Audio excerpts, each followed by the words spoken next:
Morning, it's Vaughan at westcottbellpottery.ca in Nova Scotia, Canada. I just took an order for a large bowl that's got a finish up at 20 inches across.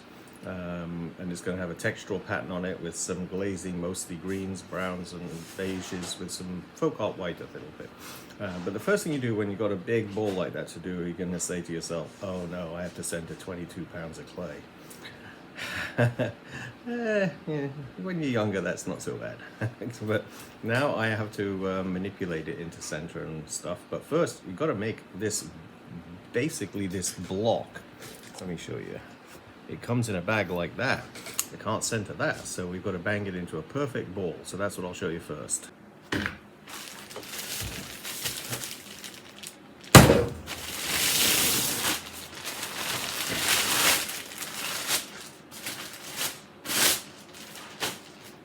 So it's just a matter of making a lot of noise.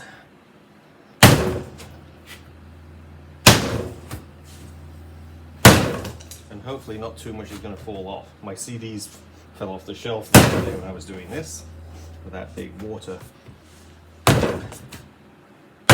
fountain. And you're trying not to fold bits over either. See how this fold is going? That's bad. So that you've got to try to get rid of any potential cracks that might occur in your finished piece because of folds like that. So if you see them, you just kind of try to push the clay in so that you can actually make sure those are going to join up really well.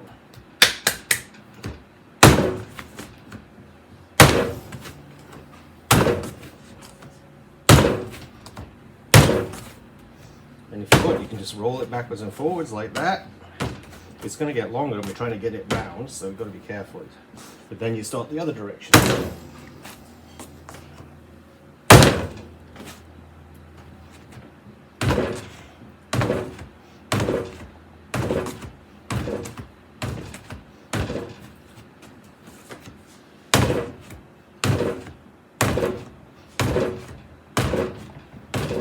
Now, look at it, see whether you've got any potential folds, cracks, get rid of them.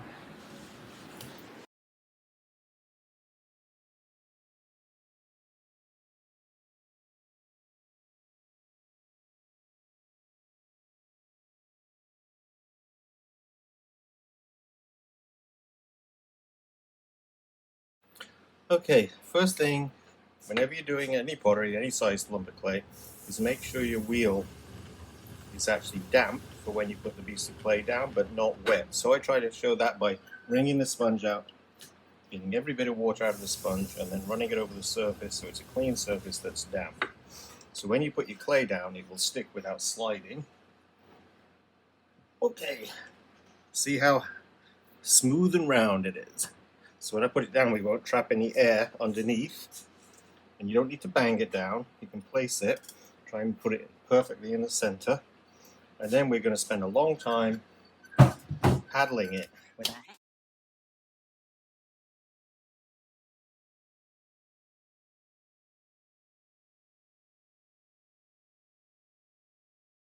Alright, now, if you set your studio up, I give you some advice. Build a wall. This is not a permanent wall that was here.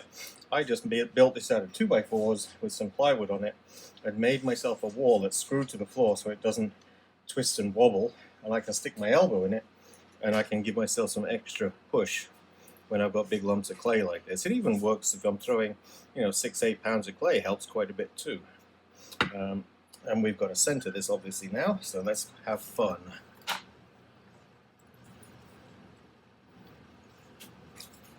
First thing, we know it's securely down there. See, there's not much of a wobble to it anyway, but that was just to kind of smooth out the joint at the bottom. Now I'm going to work on it to try and bring it up to a cone.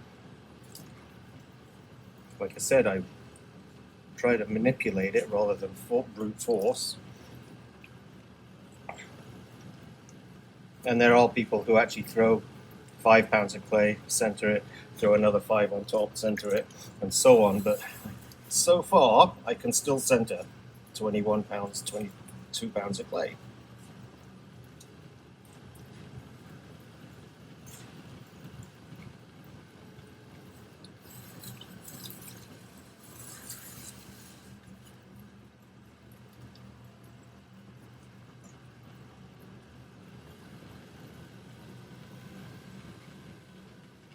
Now I'm going to move my wheel a bit closer to the wall, because I was feeling like I was having to reach too far in to get my elbow locked there.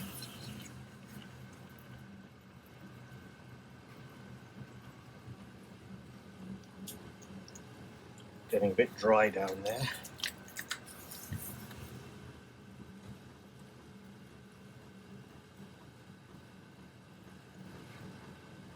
Alright, so now I'm going to start squeezing it down, and hopefully I can talk to it nicely and it will go into center.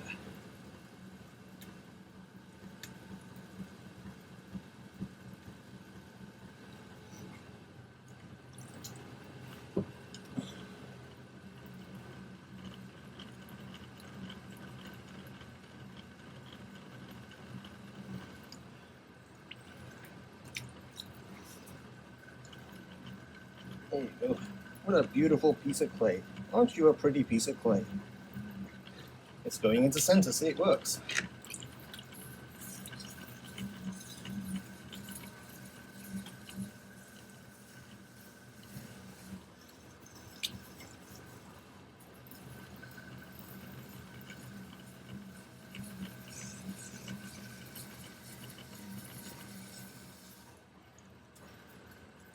Pretty close.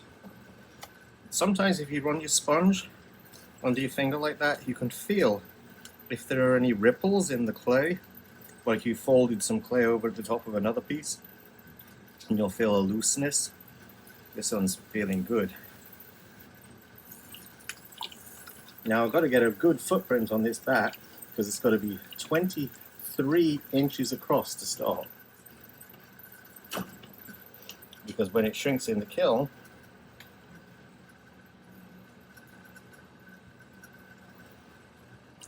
it's got to be 20 inches.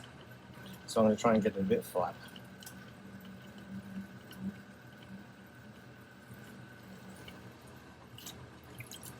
Takes a lot of water.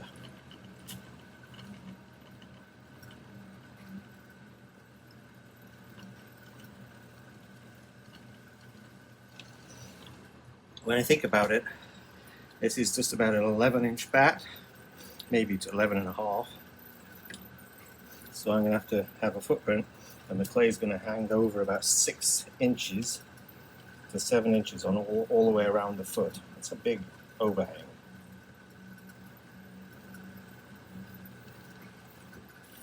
I think we've got it. So, I think I'm happy with that footprint.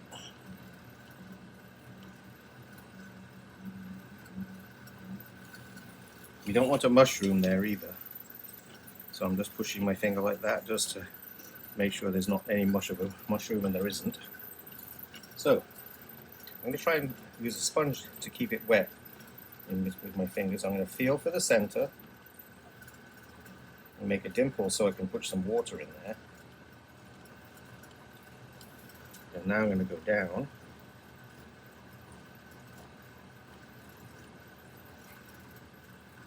The sponge gives me that extra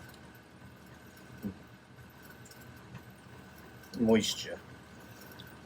There's a bit of a wall growing, so I'm going to compress that down, put my thumb right there to stop it folding over.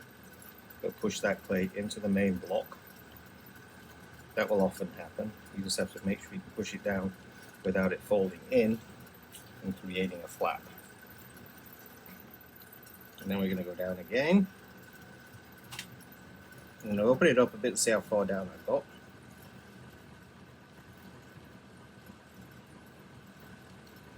Even with the sponge and moisture, it's drying out a little bit. Get that wall flattened in again. I'll go down a bit more and then I'll test it maybe with a needle.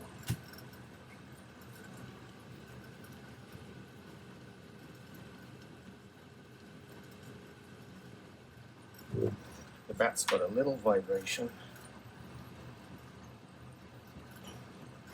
These bat pins were actually pretty good. I changed them. So some of the bats that may have a little bit of, this wheel's 35 years old. Somebody's going to tell me it squeaks too, chirrups too noisy too. But it's my wheel that can center 100 pounds of clay. very strong motor. So let's see, how much do I have? Actually, that's pretty darn good. So I think we got a foot that's just about right. I'm going to go just a fraction down.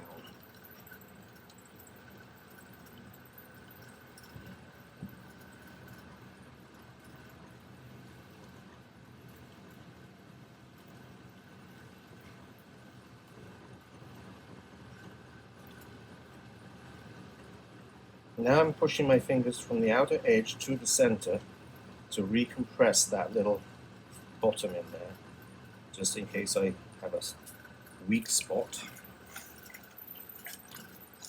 And where's my needle? Oh, there it is. I'm going to show you how to do it. You've seen this probably before. This is no magic trick. Clean your needle properly, stop the wheel, push it in, and just see how thick the bottom is. The bottom is that thick, so that's a little thick. I'm going to go down just a touch.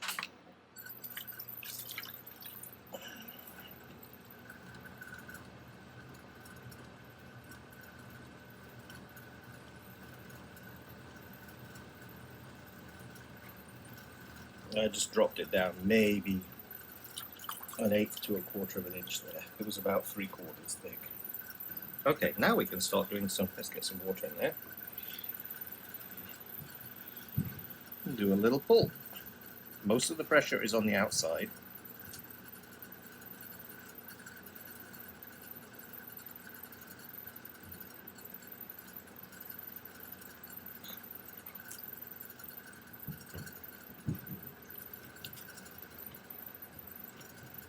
Got a double lip. I like lips that are doubled like that sometimes, so I might try to keep that, but I'm not sure yet. If you have a really nice thick lip on a bowl, it's less likely to get damaged because it's so thick and heavy, but you'll lose size because of how much you're taking up with that rim. You want this big.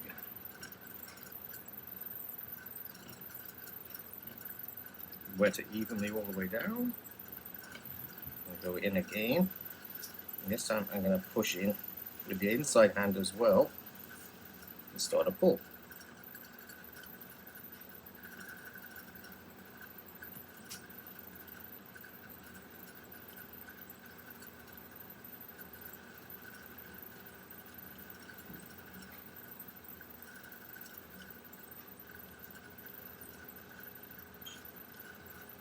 Okay.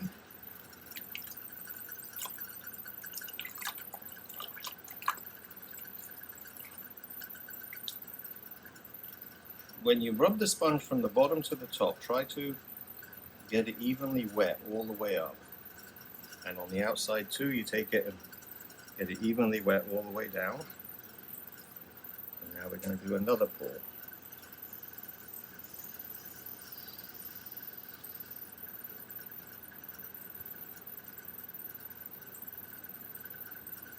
This is called knuckle throwing. So I'm using the first finger knuckle inside and out, still keeping it at a slight angle so the clay will push above my knuckle as I'm going up the wall.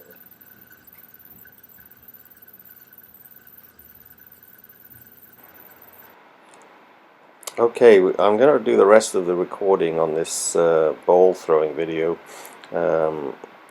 in this different way because the wheel has been squeaking really loud, but this wheel is also my strong wheel, can center up to 100 pounds of clay, so but I can see it's very irritating with this little squeak as it's going very slow. It doesn't bother me when I'm throwing fast, but when it's going slow it really makes a squeak.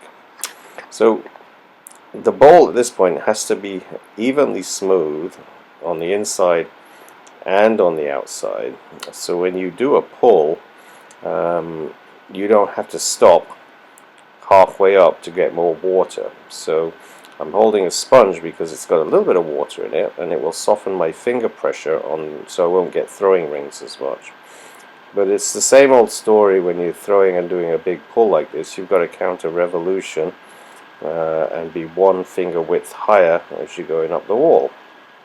In that way you stay on that little bit of water that's on the surface of the clay, so your fingers won't stick to the clay as it rotates. You can tell if you're staying too long at a certain level because you'll feel the clay start to catch your fingers. The lubrication is sort of gone, it's been pulled off by your fingers, and then you're pulling on dry clay. So if you ever feel that, you have to basically move a little faster up the wall.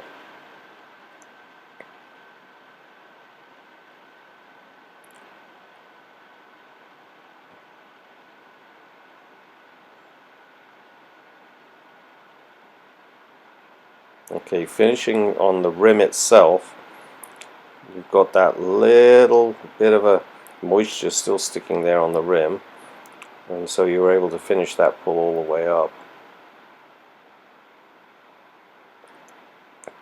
And on a piece this size, when you actually put water on it again, you sometimes will have to go back in twice with some water on the rim and actually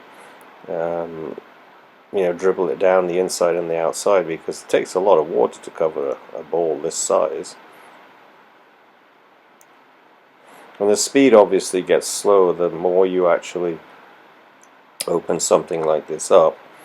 You have to actually slow the wheel down. And that's why I've changed over to this separate audio, because the actual wheel was squeaking so loud.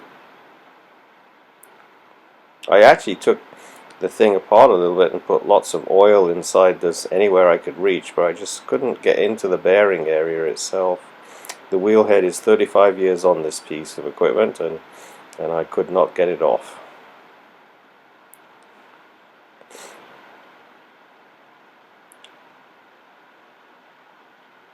And it's strange what you can get used to, because I hardly noticed that squeak, but when I watched the video after it was finished, I could hear it then.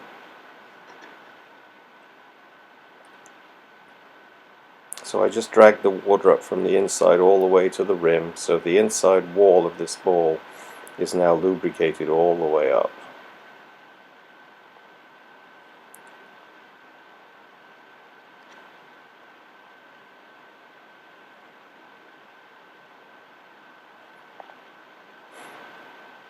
I'm compressing the rim a little bit there to actually have a nice edge.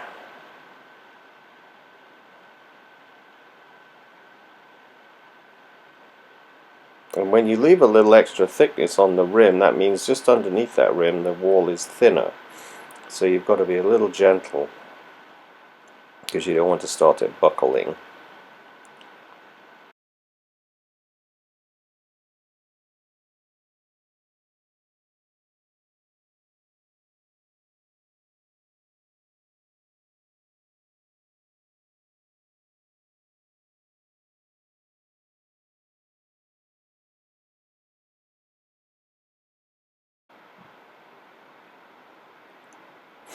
Okay, measuring it, I was a little short at this point, just around 18.5 inches, so I have to open this up quite a lot more. And the clay, if it was stiff, this would not have been an issue too much, but because this clay is actually a little soft, I have to be very careful. And even though it looks like it's touching my water bucket, it was actually still a little bit away.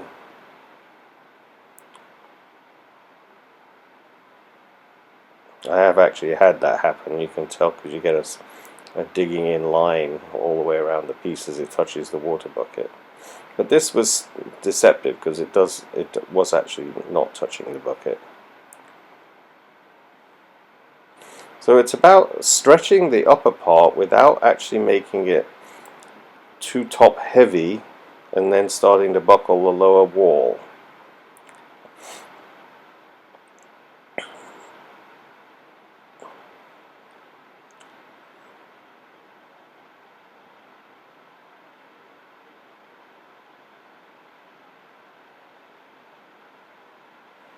And at this point I think we were now around 20 and a half, something like that, so I still have to open it up another couple of inches.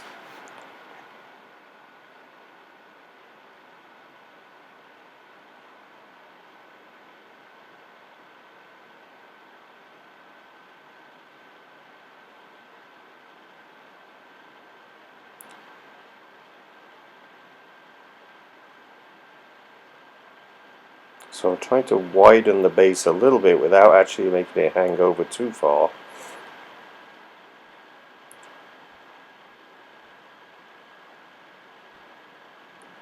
And this is where, if you were going to use a heat torch, you might want to heat up the bottom area a little bit.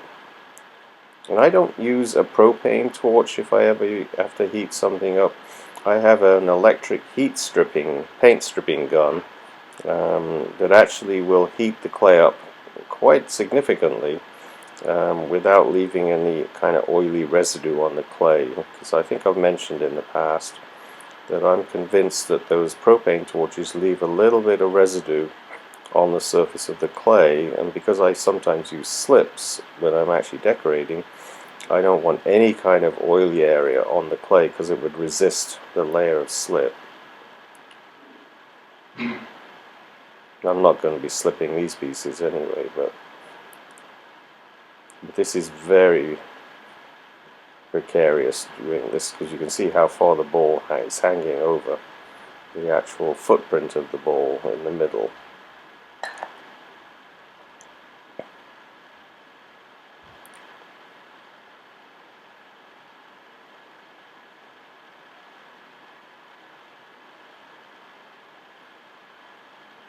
You can't really press too hard on the rim at this point either, because it's likely to buckle, because that's quite a nice thick rim that I have on this ball.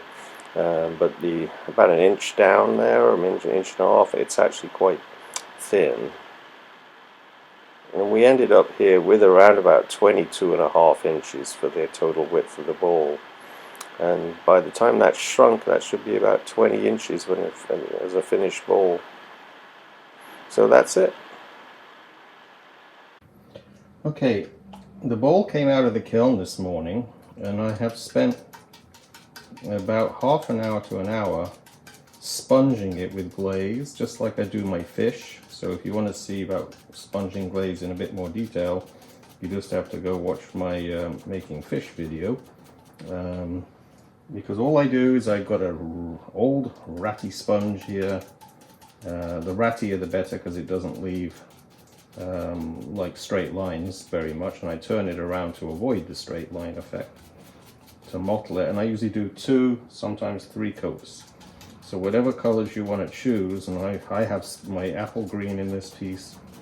I've got Temnico gold, matte turquoise, and folk art white, and now I'm doing my regular yellow, my regular creamy oatmeal. And you just do 2, maybe 3 coats going around, depending on if you want it to be more transparent or if you want it to be very opaque. And this oatmeal has tin in it, so it's a very opaque glaze. And now I'm just going to tap the rim a little bit. But it's the easiest way of glazing a large piece, unless you own a spray booth and you don't mind spraying glaze out into the environment, which is why I don't do that. But glaze is actually, well, you know, it's got heavy metals in it basically, so I don't spray glaze.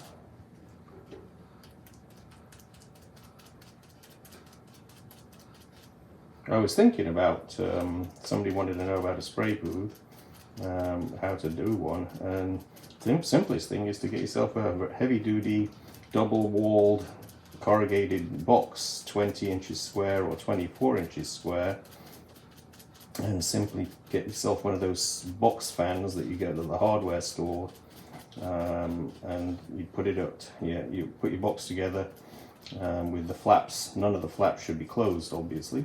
And you put the fan at one end, and you put your piece on a turntable in the middle, and then, so a 20-inch box fan is perfect. I think that would fit a 20-inch box, and a 20-inch box fan would fit perfectly together. And then you just put a banding wheel inside it, and just get yourself a cheap airbrush and just airbrush your pieces. And then if the box wears out eventually, it's cheap enough to get another box. And you obviously have to take it outside to do it, or actually put it in a window in the studio. But I don't like spraying because, you know, for glazes, because they just go directly outside. Now, there's not much left on this sponge, so I'm going to overlap the folk art white a little bit.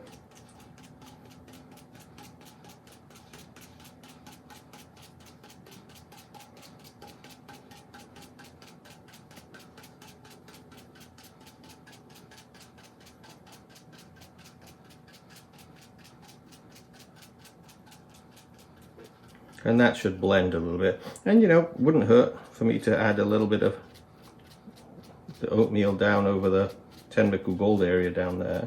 I've covered a lot of it up anyway, but that will give some yellow speckles and make it blended a little bit better. So there you go. I'm going to fire this just very slow firing schedule because it's actually very big piece, so it'll be a slow firing schedule to fire this. Because of the fact that, you know, on a big piece like this, the edges of the piece get close to the elements, and the center will still be cool, so you can end up with a crack coming from the edge where it gets too hot while the center's still cool. So that's why it's better to fire on a slow schedule, because the thing heats up more evenly. It's time for the kiln unloading with this large bowl inside and all the creamers and sugars I've been doing recently. And I made a bunch of trays to put those on, so those will be shown in another video coming up. But anyway, fingers crossed. Ooh, ooh.